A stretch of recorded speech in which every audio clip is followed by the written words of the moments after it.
The first time I noticed her, it wasn't because she said anything, it was because she looked. That kind of look that makes your heart skip, that lingers half a second too long to be innocent.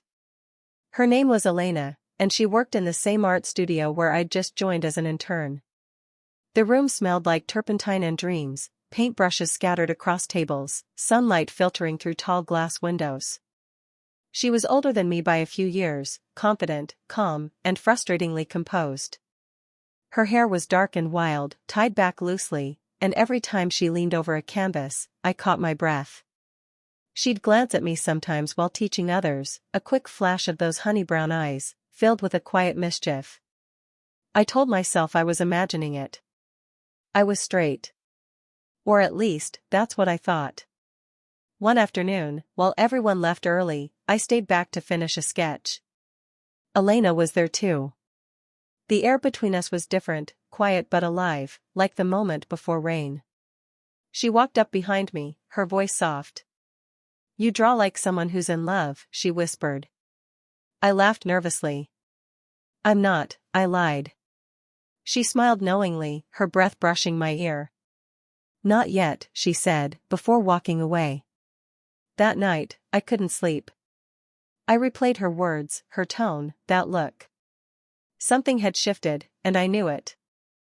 Days turned into weeks, and Elena and I became inseparable. She'd stay late with me, guiding my hand over brushstrokes, our shoulders brushing, our laughter echoing softly through the empty studio. We shared coffee, secrets, and silent moments that said more than words could. I began to crave her, not just her touch, but her presence. The way she saw me. One evening, the rain poured outside, trapping us in. The power went out, and the only light came from candles she'd lit around the studio. She looked at me across the flickering glow and said, "You know, love doesn't always arrive when we're ready for it." I swallowed hard, my heart thudding. "And what if it comes when it shouldn't?" She smiled sadly. "Then it breaks us, beautifully."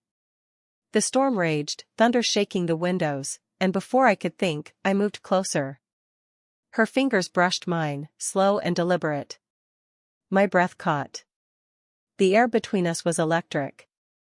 But she didn't kiss me. Instead, she whispered, "You should go before you can't."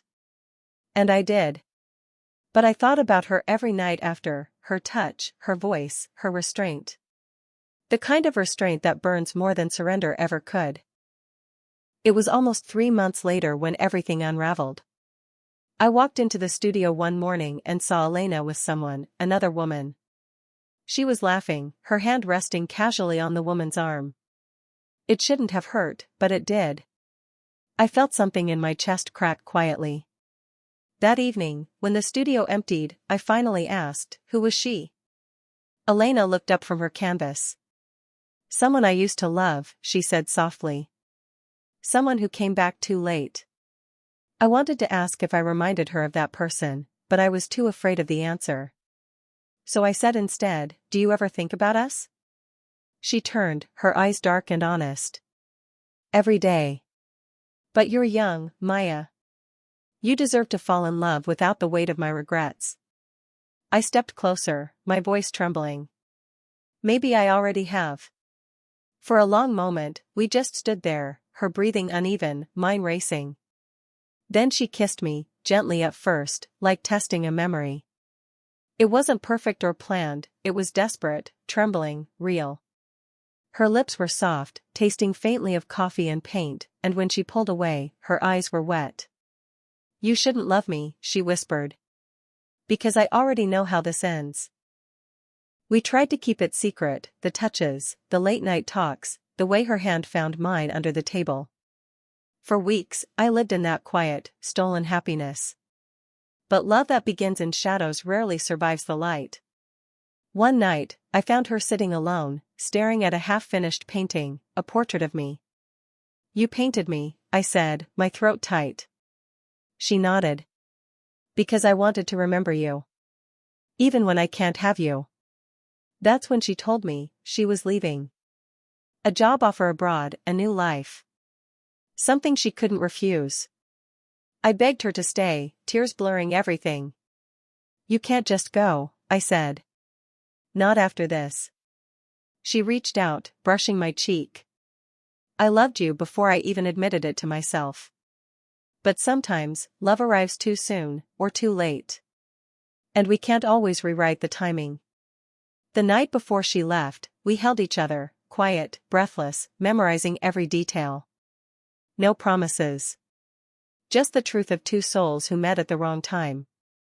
When morning came, she kissed me one last time and whispered, "If there's another life, I'll find you sooner." Then she was gone. Years passed. I moved cities, grew older, learned to live without her, or at least, tried to. I became an artist, just like her, teaching others the way she once taught me.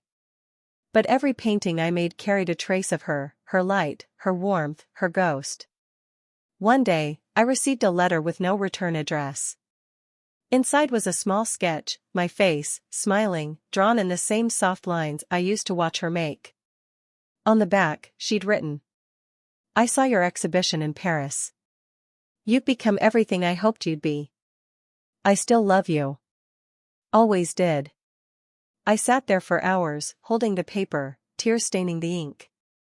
She loved me. But it was too late. And yet, in that quiet ache, I realized something.